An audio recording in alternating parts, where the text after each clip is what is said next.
बिस्मिल्लाहिर्रहमानिर्रहीम। Case one study करने वाले हैं आज। ये केस फिज़िक्स में एक्चुअली है क्या? केस वन और केस टू दो केसेस हैं फिज़िक्स में। पहले केस के अंदर दो बॉडीज़ एक स्ट्रिंग से लटकी हुई हैं, दोनों स्ट्रिंग के एंड पे बंधी हुई हैं, दोनों एंड्स पे, और दोनों वर्टिकली मूव कर रही हैं सीधी। दूसरे केस में जब स्टडी करेंगे तो उसके अंदर एक बॉडी वर्टिकली मूव कर रही होगी और दूसरी बॉडी एक हॉरिजॉन्टल सरफेस पे लगी होगी, लाइक एक टेबल पे पड़ी होगी और उधर मूव कर रही होगी। तो आज केस वन स्टडी करने वाले हैं। केस वन में दो बॉडीज हैं, एक का मास m1 है, उस बॉडी का नाम A है। दूसरी का मास m2 है, इसका नाम B है। Consider two bodies of masses m1 and m2 having names A and B respectively, यानी m1 का नाम, m1 मास वाली बॉडी का नाम A है, m2 मास वाली बॉडी का नाम B है। Attached to the ends of, दोनों एंड्स पे अटैच्ड हैं, of an inextensible string. Inextensible string मतलब एक ऐसी स्ट्रिंग जो लचकदार नहीं है, जिसमें लचक नहीं है, क्योंकि अगर लचक होगी तो एनर्जी आधी उधर निकल जाएगी, तो हमारी कैलकुलेशंस में फ़र्क आ जाएगा। एक इनएक्सटेंसिबल स्ट्रिंग से अटैच्ड है, पासिंग ओवर अ फ्रिक्शनलेस पुली। एक ऐसी पुली से वो स्ट्रिंग गुजर रही है जो फ्रिक्शनलेस है, उसमें फ्रिक्शन नहीं है। अगर फ्रिक्शन हो तो आधी एनर्जी फ्रिक्शन में चली जाएगी, फिर से कैलकुलेशंस में कुछ सब्ट्रैक्ट करना पड़ेगा। तो चूंकि ये इंतहाई सिंपल सिलेबस पढ़ रहे हैं, अभी 9th क्लास की फिज़िक्स का ये टॉपिक है, तो 9th क्लास में इंतहाई सिंपल चीज़ पढ़ेंगे। ना तो एनर्जी जो लास्ट फ्रिक्शन में जो एनर्जी गई उसको डिस्कस करेंगे, ना ही जो स्ट्रिंग की एक्सटेंशन में गई उसको डिस्कस करेंगे। तो consider two bodies A and B having masses m1 and m2 attached to the ends of an inextensible string passing over a frictionless pulley। एक फ्रिक्शनलेस पुली से गुजर रही है। अब इसको स्टडी करते हैं। तो पहले सबसे इधर एक बात का हमें पता होना चाहिए कि m1 जो मास है वो ज़्यादा है m2 से। अगर m1 और m2 बराबर हुए तो ये एक जगह पे रुके रहेंगे, बिल्कुल बैलेंस्ड रुके रहेंगे किसी भी जगह पे। अगर अभी बराबर है दोनों, ये दोनों इधर रुके रहेंगे, ये मूव नहीं करेगी। लेकिन हम पूरी तरह से स्टडी करना चाह रहे हैं तो मतलब इसकी मूवमेंट भी देखनी है, तो उसके लिए एक मास तो ज़्यादा होना पड़ेगा, या इसको या इसको। तो मैंने कंसिडर किया कि m1 ज़्यादा है। m1 ज़्यादा है तो ये नीचे की तरफ मूव करेगा, ये ऊपर मूव करने लग जाएगी, क्योंकि इन एक्सटेंसिबल स्ट्रिंग से अटैच्ड है, तो स्ट्रिंग के साथ अटैच्ड है, ये नीचे मूव करेगा तो ये ऊपर जाएगा। अच्छा, इसका नीचे वेट एक्ट कर रहा है नीचे की तरफ। अब न्यूटन कहता है कि every action has an equal but opposite reaction. हर एक एक्शन का एक अपोजिट रिएक्शन होता है। वो रिएक्शन इस केस में क्या है? वो रिएक्शन टेंशन T, इसका वेट W1 होगा, ये टेंशन T होगी। इसका वेट W2 होगा, वेट तो हर चीज का होता है तो इसका भी होगा। इधर भी टेंशन T होगी। अब इधर मैंने टेंशन के साथ T1 T2 क्यों नहीं लिखा? वेट के साथ तो मैंने W1 W2 लिखा, टेंशन के साथ T1 T2 क्यों नहीं लिखा? क्योंकि जितनी टेंशन इधर है उतनी ही टेंशन इधर होगी, क्योंकि स्ट्रिंग एक है, मैसेज अलग है, इनके वेट अलग है, लेकिन टेंशन तो सेम होगी। जितना खिंचाव इधर पड़ेगा उसका असर इस पे भी जा रहा होगा, जितना खिंचाव इधर पड़ेगा उसका असर उधर भी जा रहा होगा, तो टेंशन तो सेम होगी, स्ट्रिंग ही एक है, टेंशन बराबर होगी। अब इस पे कितनी नेट फोर्स लग रही है पहले वो देखनी है, फिर इस पे कितनी नेट फोर्स लग रही है वो देखनी है। तो स्टडी करके हम इस सिस्टम में जो एक्सेलरेशन है वो निकालेंगे, इस स्ट्रिंग में जो टेंशन है वो निकालेंगे, ये दो चीज़ें फाइंड करेंगे, और बस इतना सा ही केस है। तो सबसे पहले आपने क्या लिखना है? सबसे पहले स्टार्ट में लिखना है consider two bodies of masses m1 and m2 named A and B attached to the ends of an inextensible string passing over a frictionless pulley such that both the masses are moving vertically। ऐसे तरीके से कि दोनों के दोनों masses vertically move कर रहे हैं, यानी ऊपर नीचे, कोई आगे पीछे मूवमेंट वाला चक्कर नहीं है यहाँ पे, आगे पीछे मूव कर रहे हैं। such that both the masses are moving vertically। फिर net force acting on A निकालनी है और net force acting on B निकालनी है। तो स्टार्ट करते हैं net force acting on A से।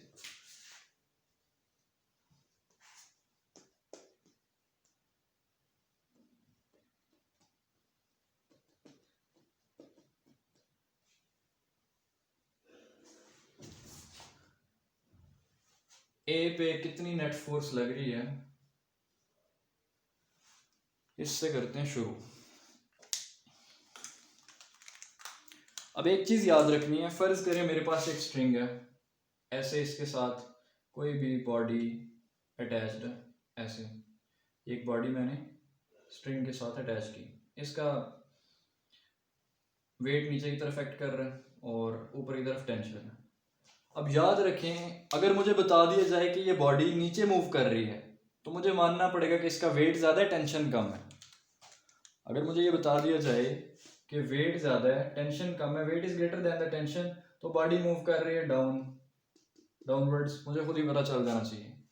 अगर मुझे कह दिया जाए कि टेंशन ज़्यादा है, वेट कम है, तो बॉडी अपवर्ड मूव कर रही है, मुझे चुपचाप ये मान लेना होगा।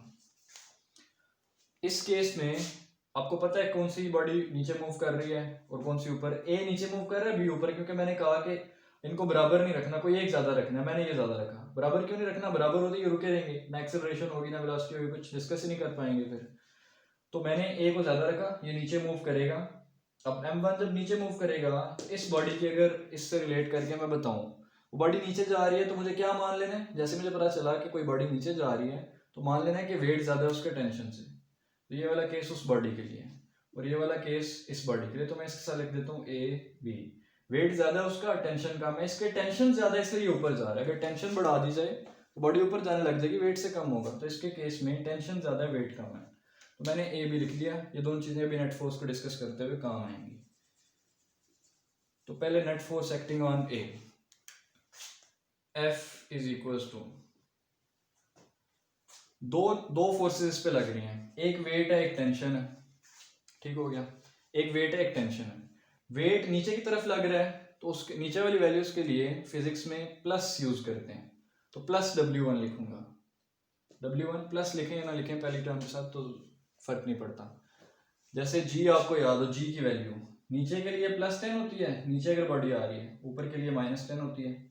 सेम इसी तरह से नीचे वाली फोर्सेस के लिए जो नीचे की तरफ आ रही हूँ ग्रेविटी की वजह से, जैसे वेट है, वेट ग्रेविटी की वजह से नीचे आ रही है वेट, तो उसके लिए प्लस लिखा। टेंशन ऊपर की तरफ है, इसके लिए माइनस लिखेंगे। एक ये बात होगी। दूसरी बात,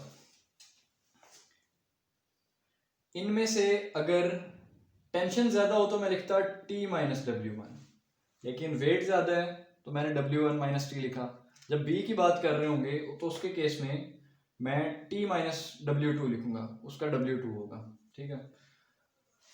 तो वैसे तो नीचे वाली बॉडीज के लिए पॉजिटिव वैल्यू होती है, ऊपर वाली के लिए माइनस, लेकिन अगर एक बॉडी पे एक्ट करने वाली दो फोर्सेस में से जो ज्यादा होगी उसमें से कम वाली माइनस करेंगे, अगर डायरेक्शन अपोजिट हो। अगर सेम डायरेक्शन हो तो ऐड होंगी, अपोजिट डायरेक्शन हो तो ज्यादा वाली में से कम माइनस करेंगे। तो इसकी डायरेक्शन अपोजिट है, इसकी इधर है, इसकी इधर है, तो फिर देखना ज्यादा कौन सी है, नीचे वाली ज्यादा है क्योंकि बॉडी नीचे जा रही है। ये W ग्रेटर है T से, तो W1 इसका लिख देते हैं, इसका W2 लिख देते हैं। तो W1 ग्रेटर है T से, तो W1 - T लिखूंगा क्योंकि डायरेक्शन अपोजिट है, सेम होती तो ऐड करता। तो F is to W1 T, W1 - T। F की जगह लिख सकते हैं MA, लेकिन कौन सा M है, M1 है। W की जगह लिख सकते हैं MG, लेकिन कौन सा M है, M1 है, क्योंकि फोर्स एक्टिंग ऑन ए पे बात कर रहे हैं, उसका मैं सही M1। आगे -T, T के साथ T1 लिखने की जरूरत नहीं, पूरी स्ट्रिंग में एक ही टेंशन है। अच्छा, यहां तक पहुंचे, इसको इक्वेशन 1 कह रहे हैं। अब बात करते हैं net force acting on B।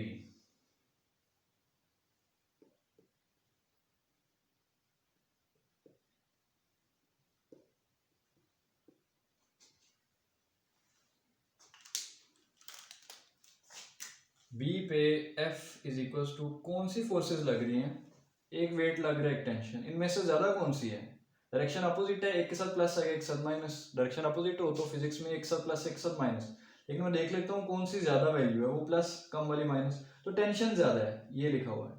Tension ज्यादा है वेट से क्योंकि बॉडी ऊपर जा रही है, टेंशन ज्यादा तो टेंशन के साथ प्लस, वेट के साथ माइनस।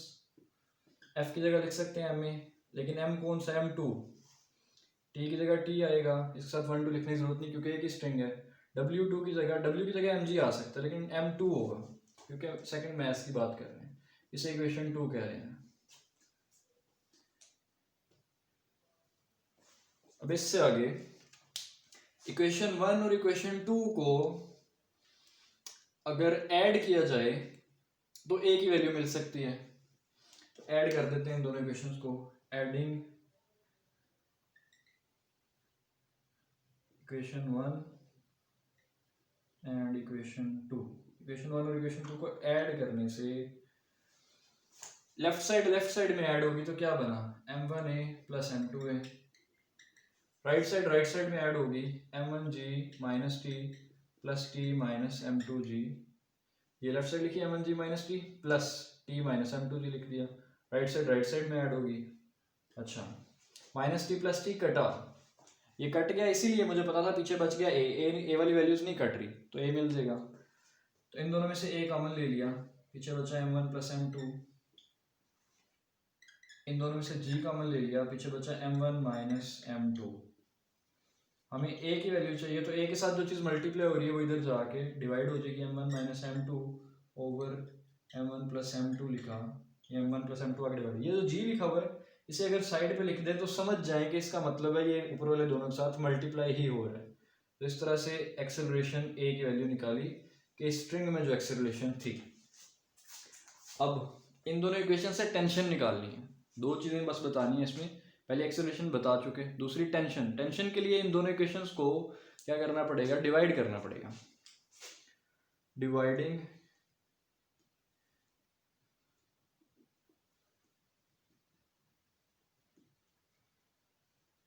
इक्वेशन 2 बाय इक्वेशन 1 भी कर सकते हैं, इक्वेशन 1 बाय इक्वेशन 2 भी कर सकते हैं, इक्वेशन 2 बाय इक्वेशन 1 यानी इक्वेशन 2 डिवाइडेड बाय इक्वेशन 1 करने वाले हैं। इक्वेशन 2 लिखते हैं m2a left side divided by left side is equals to ऊपर वाली इक्वेशन की राइट साइड डिवाइडेड बाय नीचे वाली इक्वेशन की right side, t minus m2g लिखा हुआ, सॉरी नीचे वाली इक्वेशन की लेफ्ट साइड तो इधर भी नीचे वाली इक्वेशन की लेफ्ट साइड लिखेंगे, राइट साइड लिखेंगे t माइनस m2g। नीचे वाली इक्वेशन की लेफ्ट साइड यानी सेकंड इक्वेशन की, तो सेकंड इक्वेशन की राइट साइड इधर लिखेंगे। फर्स्ट इक्वेशन की लेफ्ट साइड नीचे लिखी तो फर्स्ट इक्वेशन की लेफ्ट साइड राइट साइड इधर लिख देंगे। ये ए से कट गया, ये कटने का ही मकसद था कि ए कट जाए तो टी मिल जाएगा, तो टी कटा तो ए मिल गया, इधर ए कट गया तो अब टी मिल जाएगा। अब होगी क्रॉस मल्टीप्लिकेशन, m2 के साथ m1g माइनस टी मल्टीप्लाई होगा, ये m1 जाके t माइनस m2g से मल्टीप्लाई होगा, ये बनेगा m1 m2g माइनस m2t, ये बनेगा m1t माइनस m1 m2g, ये बना। ये माइनस m2t इस साइड आ जाएगा, बनेगा m1t प्लस m2t, ये उस साइड चला जाएगा तो m1 m2g plus m1 m2g बन गया। g इनमें से कॉमन आया, पीछे बचा m1 प्लस m2, इनमें से t कॉमन आया, पीछे बचा m1 प्लस m2, t इधर लिखा रहेगा, ये m1 प्लस m2 जाके डिवाइड हो जाएगा, ये बना m1 m2 plus m1 m2, यानी ये बन गया 2m1 m2g, m1 m2g plus m1 m2g बना 2m1 m2g। तो 2m1 m2 के नीचे आके m1 प्लस m2 डिवाइड हो गया, तो ये निकल आई टेंशन।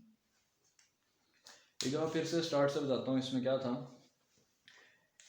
दो मैसेज थे m1 m2, नाम थे इनके a और b, एक इनएक्सटेंसिबल स्ट्रिंग से अटैच थे जो कि एक फ्रिक्शनलेस पुली के ऊपर से गुजर रही थी। एक मैस वजनी था और एक हल्का था, वजनी वाला नीचे मूव कर रहा था, इसका वेट ज़्यादा था, ये नीचे जा रहा था इस वजह से। तो इस पे जो नेट फोर्स लग रही थी वो हमने पहले लिखी W1 माइनस टी, वेट ज़्यादा था टेंशन की निस्बत, तो इसलिए W1 में से टी माइनस हो गया। डायरेक्शन अपोजिट थी इसलिए एक के साथ प्लस एक के साथ माइनस आया, डायरेक्शन सेम होती है दोनों के साथ प्लस आता, फिजिक्स का ये रूल है। तो F के लिए m1a लिख सकते हैं, W1 के लिए m1g लिख सकते हैं, माइनस टी लिखा हुआ, ठीक। इसे इक्वेशन 1 कह लिया।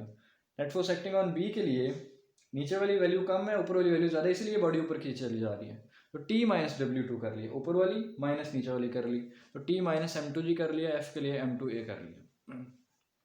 फिर इन दोनों इक्वेशंस को जब ऐड करेंगे, लेफ्ट साइड में राइट साइड में ऐड करेंगे तो a मिल जाएगा, a एक साइड रहने देंगे, सॉल्व करके a मिल जाएगा।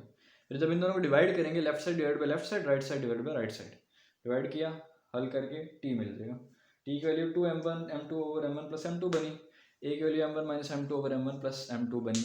अब एक वैसे ही अपनी समझ के लिए एक काम करते हैं, स्टार्ट में जो बात मैंने की थी कि अगर ये दोनों मैसेज होते बराबर तो ये मूव ही ना करते, एक्सेलरेशन जीरो होनी थी इनमें, तो ट्राई करते हैं क्या सच में ऐसा ही है।